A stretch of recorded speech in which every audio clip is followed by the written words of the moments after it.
Mari kita tenangkan hati kita. Kita berikan hati kita untuk mendengar kebenaran firman-Nya.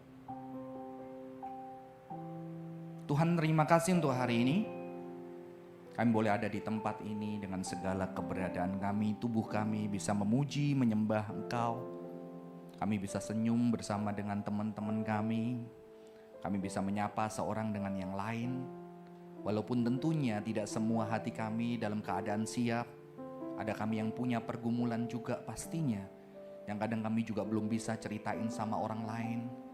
Tapi kami ada di tempat ini. Dan kiranya Tuhan boleh menyapa setiap kami. Firman-Mu boleh berbicara kepada setiap kami. Hamba yang penuh dengan keterbatasan boleh menjadi berkat buat setiap jemaat Tuhan. Di dalam nama Tuhan Yesus Kristus kami berdoa. Amin. Silakan duduk teman-teman. Shalom.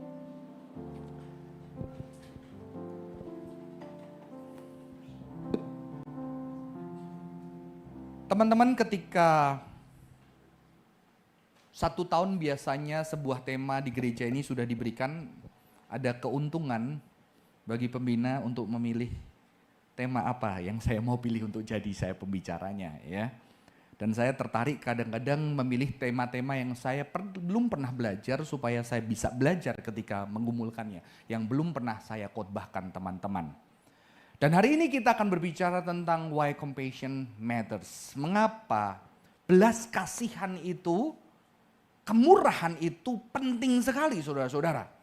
Dan saya langsung melihat dan sangat tertarik dengan bahasa asli dari compassion. Di dalam bahasa Ibrani yang saya tertarik adalah kata yang digunakan adalah rehem. Rehem atau raham. Rehem inilah yang menginspirasi kata rahim. Ya.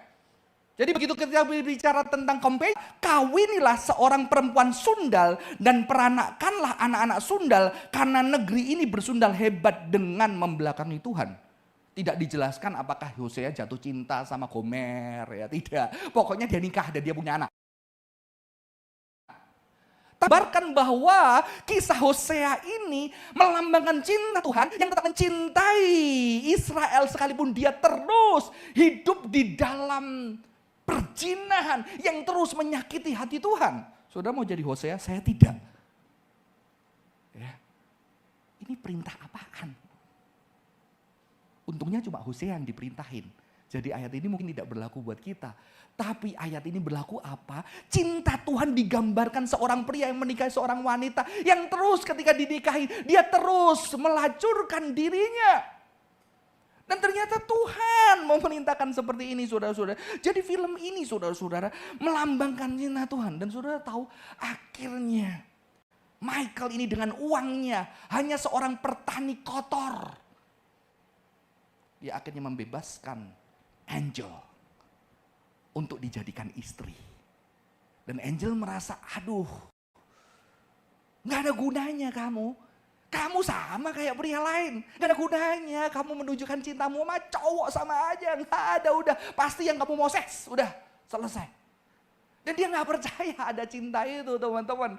Dia tidak percaya cinta itu ada. Bahkan dia menghina Michael, kamu petani kotor. Tempat prostitusi jauh lebih bagus, harum. Sekarang aku harus tinggal di pertanian yang kotor, yang bau. Dengan petani kotor. Saudara, dan saudara tahu ketika dia menikah tidak sedikit pun Michael menyentuh Angel. Wah, tidur bareng. Satu Michael gak mau tidur satu ranjang, tidur di lantai. Sampai akhirnya mulai Angel ini tersentuh. Udahlah kamu baik ya, udahlah ini ku berikan tubuhku, udah, aku tahu kamu baik, aku berikan rela ini.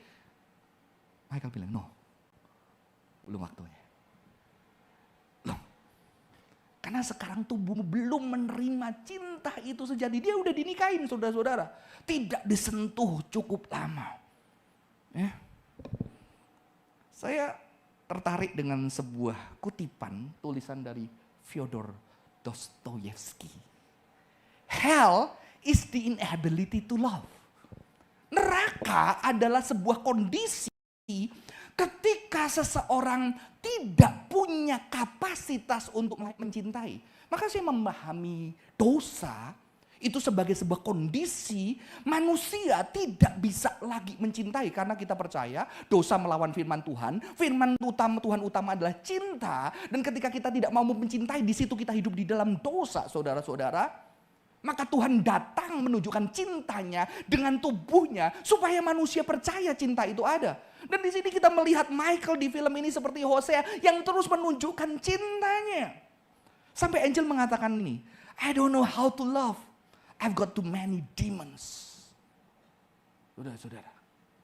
Ya. Sehingga banyak orang ketika kamu sudah tidak merasa dicintai, kamu asing. Cinta itu menakutkan. Kamu tidak percaya sehingga kamu berusaha membalas supaya menunjukkan bahwa ini karena dia memang ada maunya. Saudara, saya pernah bercerita, seorang psikolog behavior, kalau tidak salah namanya Donald Winnicott, mengatakan apa? Seorang anak yang dibuang di dalam panti asuhan, dia sudah tidak percaya dicintai. Karena kalau dicintai nggak mungkin papa mamaku taruh aku di panti asuhan. Sehingga ketika anak ini diadopsi oleh seseorang, anak ini sudah di dalam kondisi tidak percaya ada cinta. Mama, papa, kandungku membuangku, bagaimana cinta itu ada? Dan ada orang asing yang gua tidak tahu dia siapa, tidak pernah dekat, tahu-tahu datang dan mau menjadi papa mamaku. Dan saudara tahu apa yang dilakukan anak ini secara otomatis? Dia akan sengaja membuat masalah. Dan ketika membuat masalah dan orang tuanya menyerah, dia akan mengatakan, bener kan? Nggak ada yang cinta gue. Bener kan? Karena dia sudah tidak bisa menerima cinta menutup hati. Dia hancur ketika apa? Dia hancur ketika akhirnya orang tuanya menunjukkan cintanya. Dan sampai akhirnya dia hancur. Ketika dia hancur dia mengatakan apa? Gue udah begitu jahatnya. Aku udah begitu buruknya. Tapi dia tetap mencintaiku. Kadang-kadang kita bikin ulah semakin parah. Itu juga cari perhatian. Gue parah kayak gini masih diterima. Sehingga kadang-kadang kita membuat diri kita begitu hancur untuk menunjukkan masihkah ada orang mencintaiku. Kita berharap tapi di saat yang sama kita menutup diri untuk tidak percaya cinta itu ada. Sehingga berapa banyak orang yang Tuhan kirimkan untuk menunjukkan cinta kepada kita. Kita tutup karena kita tidak percaya. Tapi di saat yang sama kita sedang mengharapkan cinta yang besar. Tapi kita tidak bisa mengalami itu, saudara-saudara. Ya. Ini dialami oleh angel. Maka sesuatu yang luar biasa. Dulu saya waktu membaca kitab Hosea sebelum nonton film ini, lebih kejam. Wah memang itu, Gomer itu sesuatu yang buruk, terus dia pelacur, memang dia wanita, kurang ajar segala macamnya. Tapi gara-gara nonton film ini ada tafsiran yang berbeda. Ya. Gomer itu sudah mati rasa.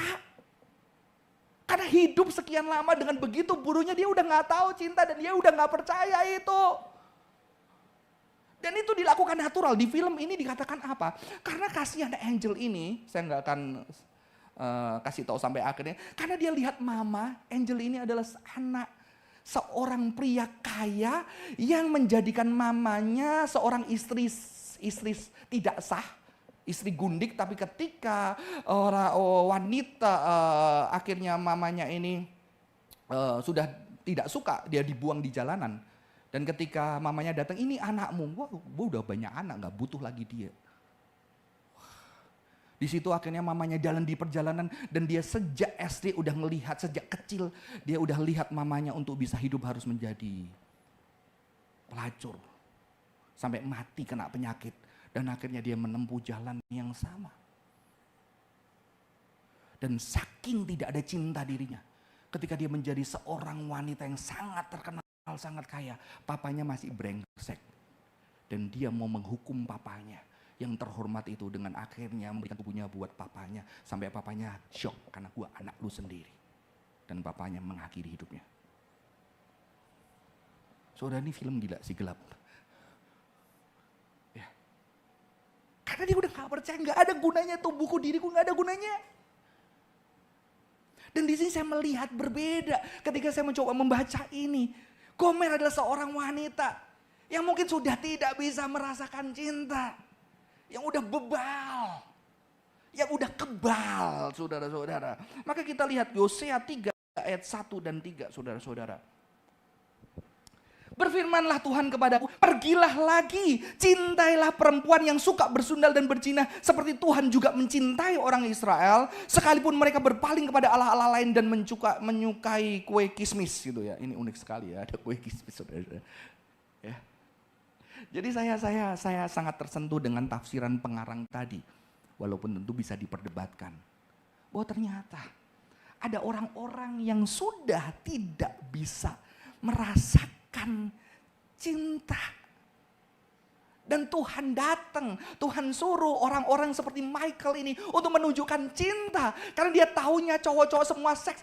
Dan di situ Michael menahan diri walaupun itu istrinya yang sah. Walaupun si Angel sudah memberikan dirinya, dia tidak. Karena kamu tidak memahami cinta itu apa. Dan aku harus menunggu, terus sabar mencintaimu sampai kamu bisa merasakan cinta itu, saudara-saudara.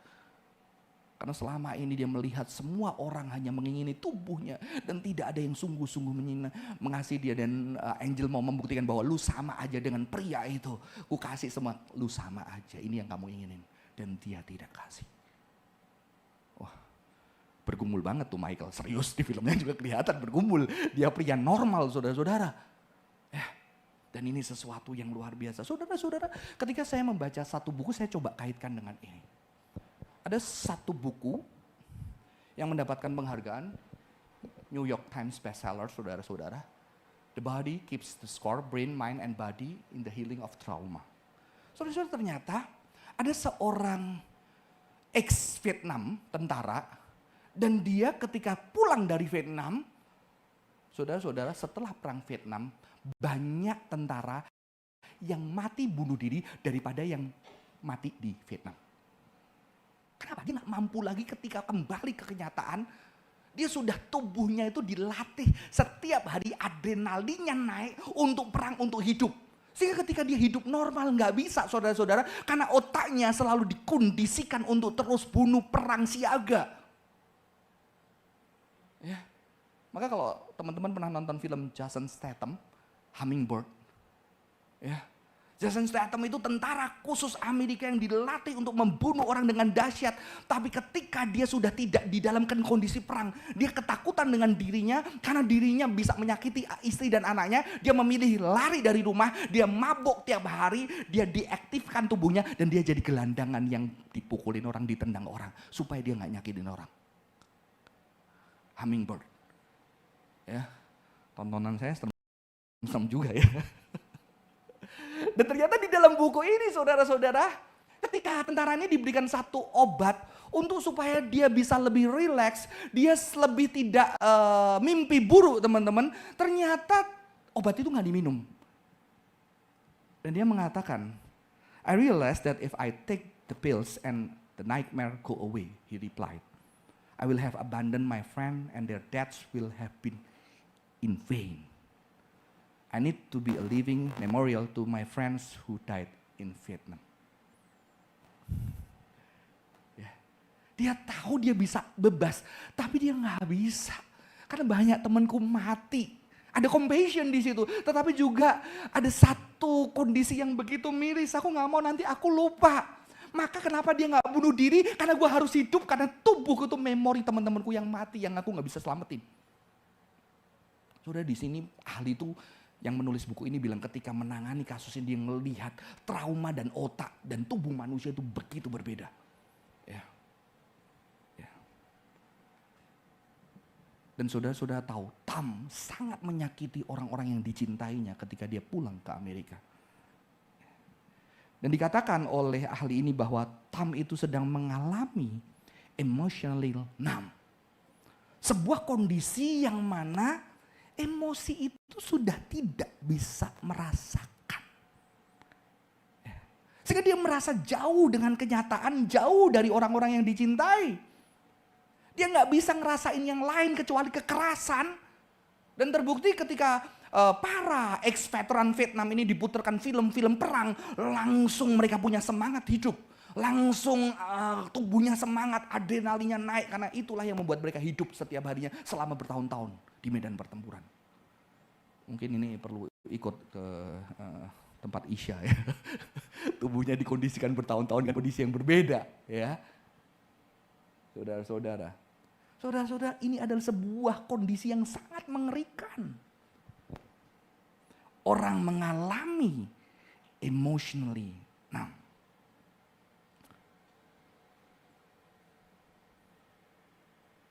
Dan ketika nightmare itu datang, saudara-saudara, kadang-kadang dia pergi dari rumah, ninggalin anak istrinya. Karena apa? Karena dia takut monster dalam tubuhnya itu yang membuat nyakitin anak istrinya. Dia terpaksa sibuk kerja, minum yang banyak supaya dia bisa pingsan, tidur, gak ganggu, gak ngerusak orang. Minum drugs untuk bagaimana dia melawan demons di dalam dirinya. Saudara-saudara, ini real. Ini real. Kalau kamu hidup dengan orang yang trauma, ini real banget. Saya pernah berjumpa satu orang yang dia tahu dirinya seperti monster, sehingga dia pemilih kalau bisa gue ninggalin anak istri gue. Bukan karena gak cinta, karena gue tahu hidupku seperti ini aku akan nyakitin. Karena cinta yang besar aku harus ninggalin, saudara-saudara. Ini sebuah kenyataan dan inilah yang justru dinyatakan, dan saya percaya ini yang terjadi di Angel, ini terjadi di Gomer. Mengapa compassion itu matter, saudara-saudara? Karena di dalam perang itu gak ada compassion. Mereka hidup di dalam kekerasan pembunuhan yang brutal. Dan ketika mereka hidup, mereka menjadi numb. Mereka gak bisa lagi ngerasain compassion. Mereka menjadi, apa ya?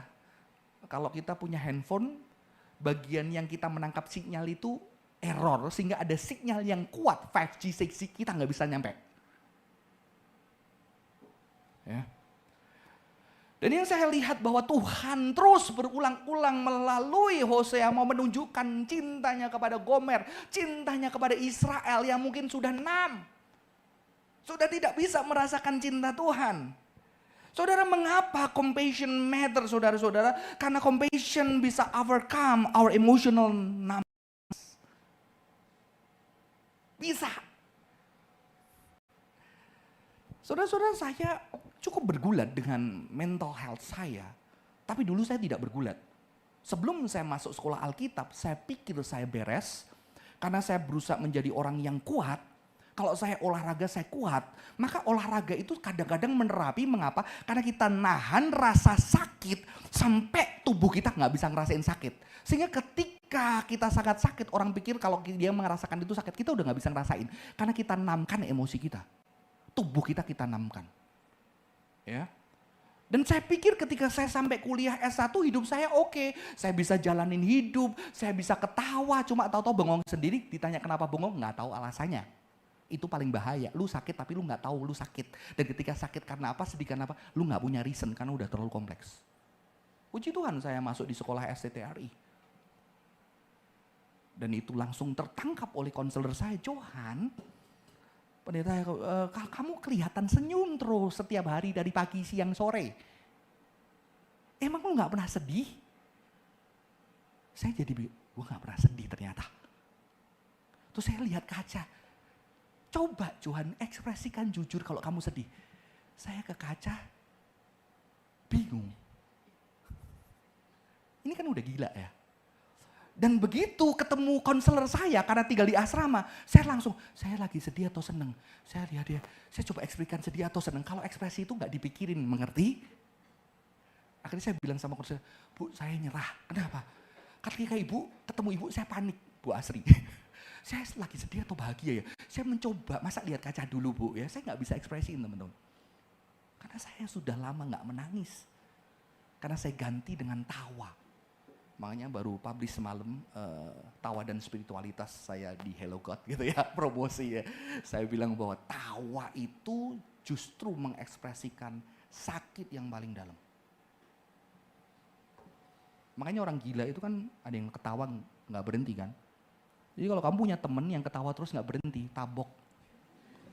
Sebelum dia benar-benar nggak bisa berhenti. Kamu tahu di film-film perang, ketika orang nggak ngerasain, temennya apa? Pukulin dia, ngerti? Supaya dia balik. Supaya dia kembali, sensnya itu kerasa. Teman-teman akhirnya, suatu hari saya bisa nangis. Begitu dijebol nangis. Tiap hari nangis, sekarang aja masih sering nangis kan? Karena udah berapa tahun, SD sampai S1, S2 awal, saya nggak pernah nangis. Berat. Waktu zaman saya bukan film Korea yang berat, film India. Korea belum lahir, saudara-saudara. Begitu lihat film India nangis, wah saya ke toilet. Film Mama Ho lebih berat. Mama Ho. Ternyata saya juga nggak pernah lihat papa saya nangis. Iseng karena saya udah suka nangis, saya puterin papa saya film Mama Ho, saya duduk sebelah, saya lihat wajahnya nangis gak? Saudara-saudara, emotionally numbness, saudara-saudara. Dan ternyata Michael berikan compassion untuk apa? Untuk menyentuh ketebalan, ketidaktembusan hati daripada angel. Saudara-saudara. Dan ada scene yang saya sangat suka. Dia bawa angel jalan malam-malam gelap. Lewat hutan. Kamu pasti belum pernah ngalamin ini. Dan mereka duduk di satu bukit. Mereka melihat horizon. Melihat matahari terbit. Mulai menghangatkan badannya yang dari dingin.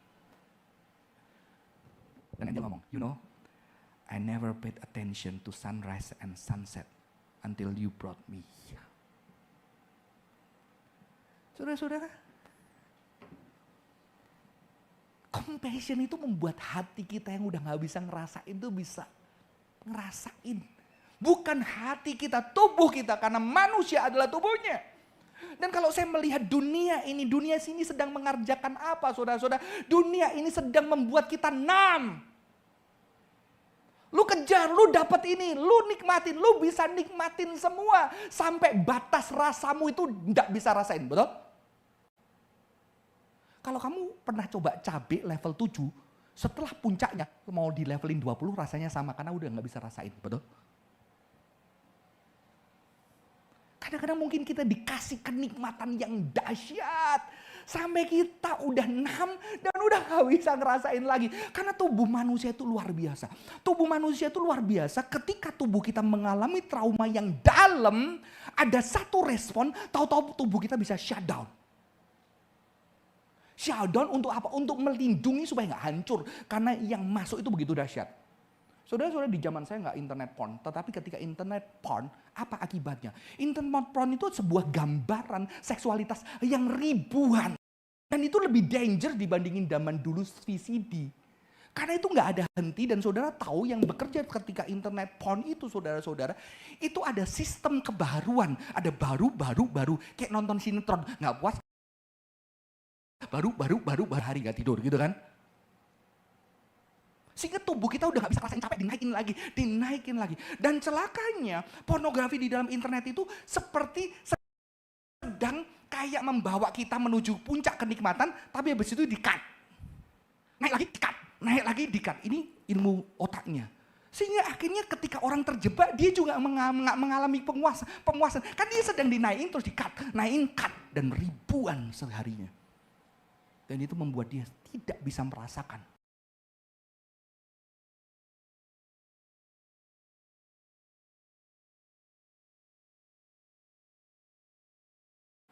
Maka ada saudara. Emotional numbness ini. Makanya sekarang dunia sedang berbalik. Orang mulai merasakan cinta. Mereka datang, mereka main sama anjing, mereka ke alam, mereka gerak tubuh supaya bisa ngerasain sakit, nyaman. Di situ tubuh mereka dilatih kepekaan untuk bisa merasakan dan mencercap banyak hal di dunia ini. Sekarang dunia tahu, ini namanya pendekatannya bukan mindfulness, bodyfulness. Ya.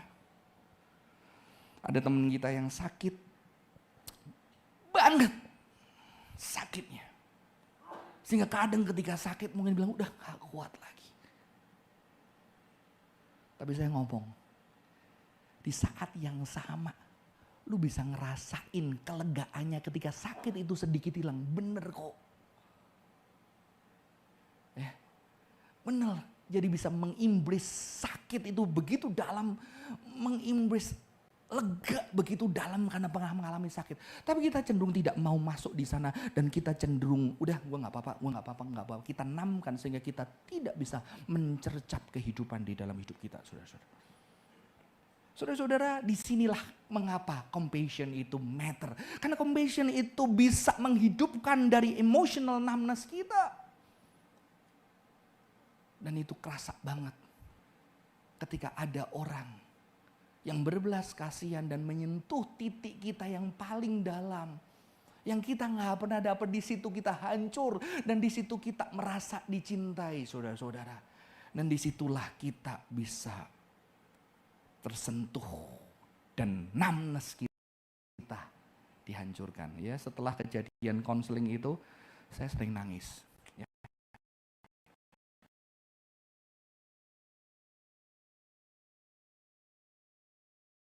Sampai suatu hari ketika angel ini terbuka, wah begitu indahnya. Dan dia bisa mencercap keindahan. Saudara-saudara, ternyata saudara-saudara ketika kita berbicara tentang compassion, ada satu buku yang baru saya baca, What Your Body Knows About God, How We Are Designed to Connect and Serve. Saudara-saudara, dikatakan apa? Ada beberapa orang 30 menit dilatih online meditation. Ada dua, selama 14 hari, yang satu compassion meditation, yang kedua cognitive training. Kognitif itu lebih ke arah intelektual, pengetahuan, fokus dan segala macam. Kalau compassion itu bagaimana kita bisa jadi mengasihi orang segala macam. Dan ketilah 14 hari saudara-saudara, ternyata compassion meditators itu menunjukkan ada aktivitas di insulanya itu begitu besar di brainnya yang membuat dia, aktivitas itu membuat apa? Dia bisa meregulasi emosi secara sosial dan terintegrasi antara pikiran dan tubuh, dan mereka lebih compassionate. Ya. Ya. Mereka mendonasikan uangnya lebih banyak. Ya. Mungkin kalau mau bangun gereja kita perlu compassion meditation dulu, saudara-saudara. 14 hari ya. Jadi kognitif itu tidak merubah hidup. Bukan berarti nggak penting saudara-saudara, tapi harus diintegralkan dengan sebuah praktek hidup yang menubuh. Ini online, bayangkan kalau menubuh. Saya melayani di gereja Injili, dan sejak saya lulus tahun 2007-2008, gereja Injili berusaha membangun kelompok kecil. Diadakan training, pembinaan dengan sistem ajaran yang sesuai dengan Alkitab, 24 sesi, habis itu dibagi kelompok, bikin kelompok, gak ada yang jalan. Doktrinnya udah oke, teologinya udah oke, kumpulinya pinter-pinter, jalan, gak ada. Berkali-kali saya lihat, tapi saya ingat pengalaman saya bersama dengan teman-teman karismatik. Saya lihat ketua kelompok saya datang ke gereja ngambil secari kertas, bahan komsel. Secari kertas, dia datang, Johan ayo komsel, Koko jemput ya. Oke, dia jemput saya, kamu tunggu di sini ya. Dia jemput teman saya satu lagi, dia jemput teman saya satu lagi, 3 orang dijemput. Dia pegang gitar, nyanyinya fales. Saya mau ketawa nggak enak, udah dijemput ntar gak diantar pulang gitu kan. Wah, ya udahlah ya, saya fales aja tahu dia fales, berarti parah kan? Terus dia keluarin kresek pisang goreng, anak kos-kosan pisang goreng, puji Tuhan haleluya.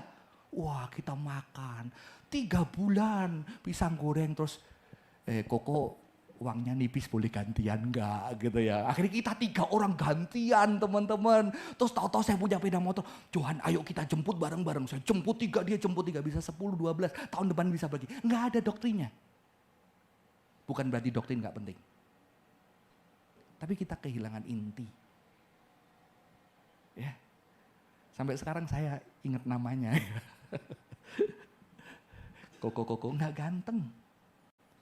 Tinggi, enggak kurus. Mulut pipinya cabi. Tapi itu yang membawa berkat buat hidup saya. Ya. Itu yang saya bagikan sama kamu, kita bisa bikin kelompok nongkrong. Ya. Habis itu baru belajar teologi yang benar. Tetap perlu belajar ya teman-teman. Teman-teman, karena apa? Ada compassion, bukan cuma meditation, tapi yang dirasakan tubuh, yang mengubahkan hati saya, yang menggerakkan tubuh saya bisa jemput orang lain. Akhirnya motor yang terkenal, motor persekutuan ya. Tapi kadang teman kurang ajar, pinjam bensin habis.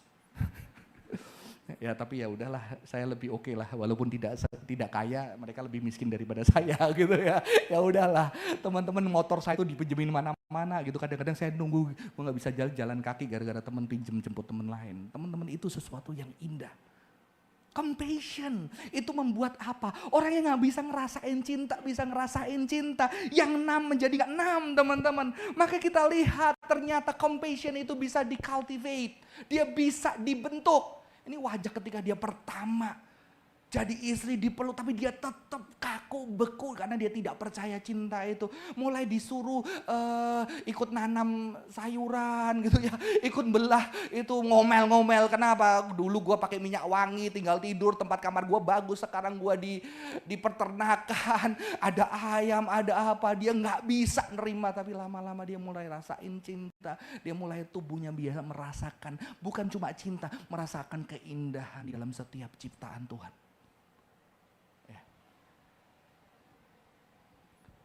Ternyata saudara-saudara, compassion bisa dilatih ketika apa? Ketika kita menunjukkan cinta kepada orang lain, ketika kita memikirkan orang lain, bahkan ketika kita berdoa buat orang lain. Itu membangkitkan level dari empati kita pada orang lain. Ya. Saya belajar dari teman-teman karismatik, kalau berdoa dulu biasanya berdoa tangannya di pundak, dipegang pundak saya, dia doa sungguh-sungguh ya. Kadang-kadang dengan bahasa-bahasa yang lain ya, saudara tahulah itu ya. Yang ada dulu bingung apa, tapi nggak apa-apa lah, dia sungguh-sungguh doa buat saya waktu itu. Dan ternyata ketika saya di sini, kadang-kadang beberapa teman kalau doa saya pegang pundaknya, kita doa. Ternyata itu tidak hanya memberkati Anda, itu membuat saya juga belajar penuh dengan belas kasihan. Teman-teman, saya dididik dari papa yang mama keluarga yang patriarkis. Artinya apa? Johan, kamu nanti kalau nikah nggak boleh kamu bawa tas bayi. Kalau sampai tahu mama saya membawa tas bayi, itu kamu sedang mempermalukan dirimu dan istrimu mempermalukan kamu. Wah, kasihan si Imel, ya kan? Tapi untung mama saya masih baik. Johan, kalau kamu jadi cowok, harus di sebelah kanan yang pinggir jalan. Kalau mobil nabrak lu yang mati dulu, masih bagus lah ya. Tanya Cimel, sampai hari ini saya, karena dulu diajarin mama saya, kamu sebelah kanan supaya kamu nabrak. Saya gandeng mama saya sebelah kanan. Nanti kalau sebelah kiri jalannya saya kiri supaya kalau ditabrak mati. Padahal mobil kan gede ya, ketabrak dua-duanya ya. Ya kan? Teman-teman, tapi jiwa itu ada. Dulu saya kalau ke dapur nggak boleh beres. Udah cowok nggak di dapur, ini tugas istri. Udah ada maid. Tapi istri saya bertumbuh dengan papi yang suka masak, suka nyuci piring, masak, ngobrol sama dia. Saudara, ketika saya menikah jadi masalah enggak? Jadi masalah. Kita sering ribut. Udah daripada ribut, cari maid. Bener, ternyata ketika ada maid dia agak berkurang. Tapi tetap enggak, karena maidnya enggak full time kan. Malam tetap ada tuh piring di sana. Tetap, lu kan udah ada maid, besok pagi aja. Enggak bisa, tetap harus kamu. Oh, saya lihat dia dari situ. Saya enggak ada compassion, saudara-saudara. Terus ditambah punya 3 anak. Saya sudah puas dengan sentuhan tubuh 3 anak saya yang cantik-cantik, saudara. Begitu digandeng kanan, anak pertama kiri, anak kedua, anak ketiga di depan. Wah, saya lupa 2-3 tahun saya udah lama enggak gandeng Cimel di depan umum.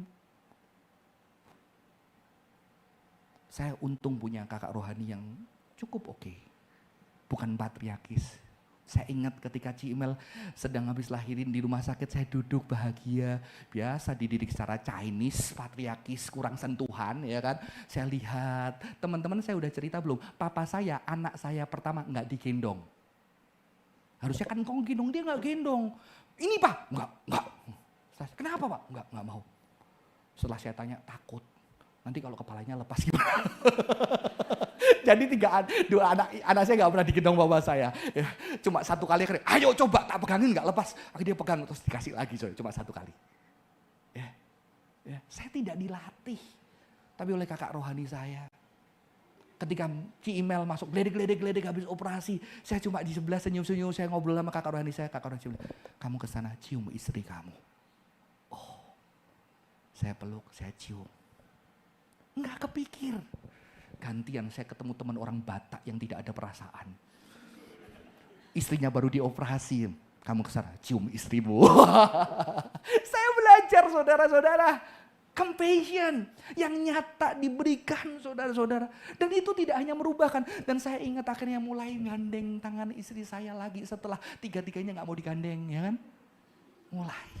Ingat ya, cowok-cowok mulai ini pulang ntar gandeng istrinya ya. Yang udah married. Jangan gandeng istri orang lain. Saudara-saudara akan segera. Jadi kita lihat saudara-saudara ya.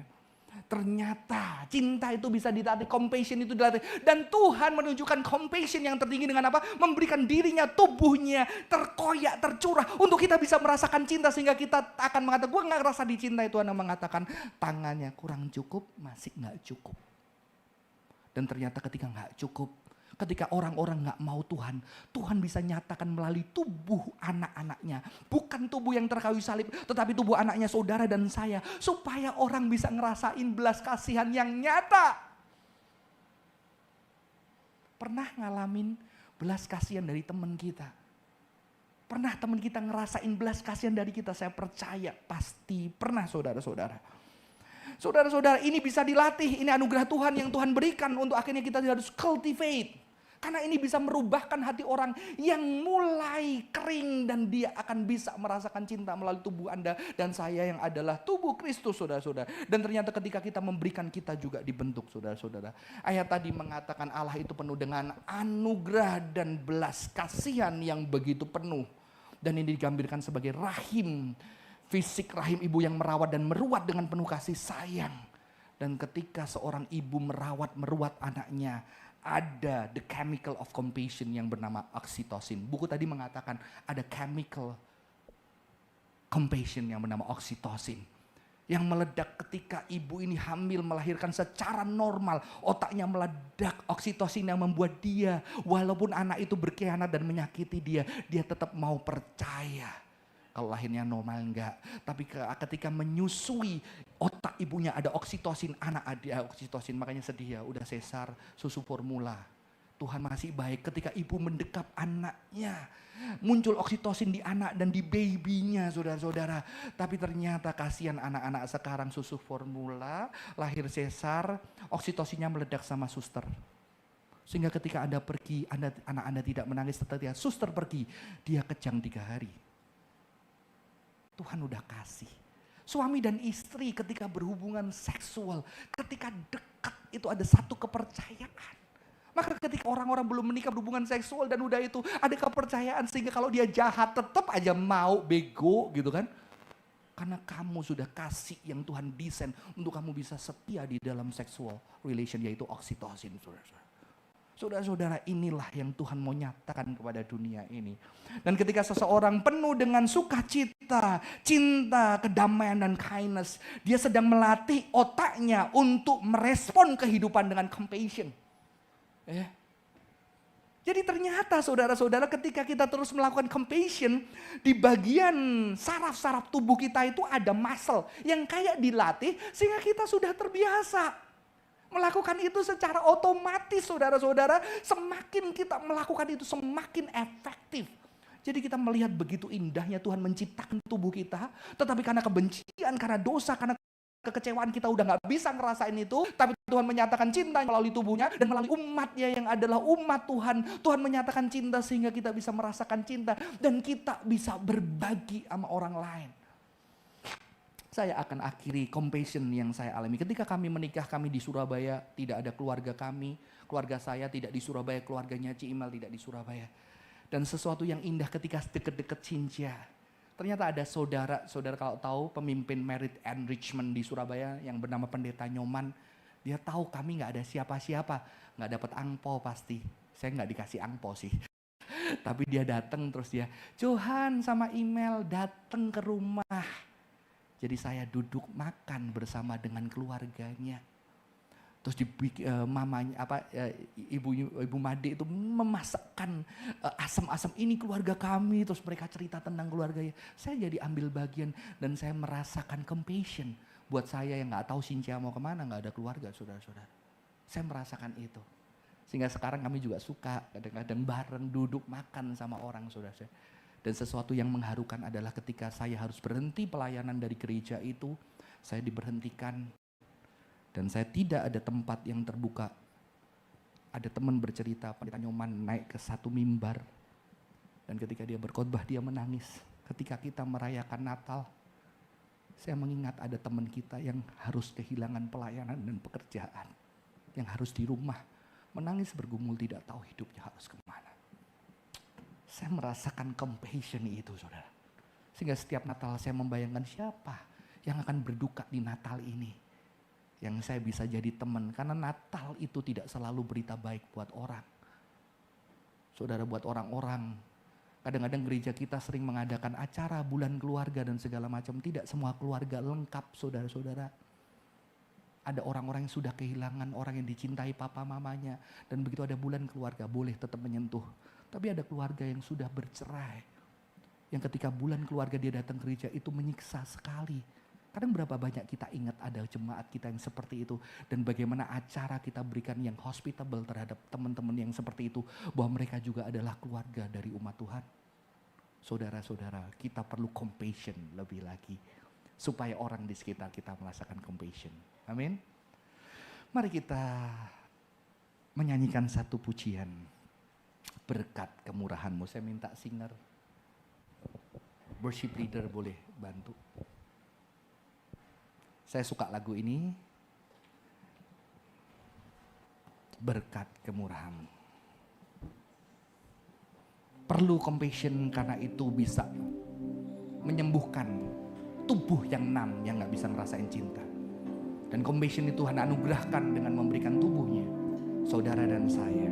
Dan compassion itu bisa di-cultivate, biarlah kita bisa melatihnya, memberikannya menjadi memori, muscle di dalam tubuh kita, saraf kita untuk baik sama orang lain.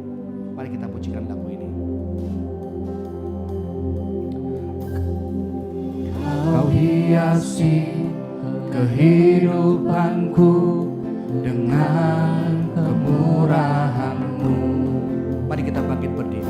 Kau rancangkan masa depanku penuh dengan harapan. Aku ada saat ini, semuanya karena kasih-Mu. Aku hidup hari ini, semua berkat kemurahan-Mu. Terima kasih Yesus, Engkau sangat baik bagiku. Kau hiasi kehidupanku.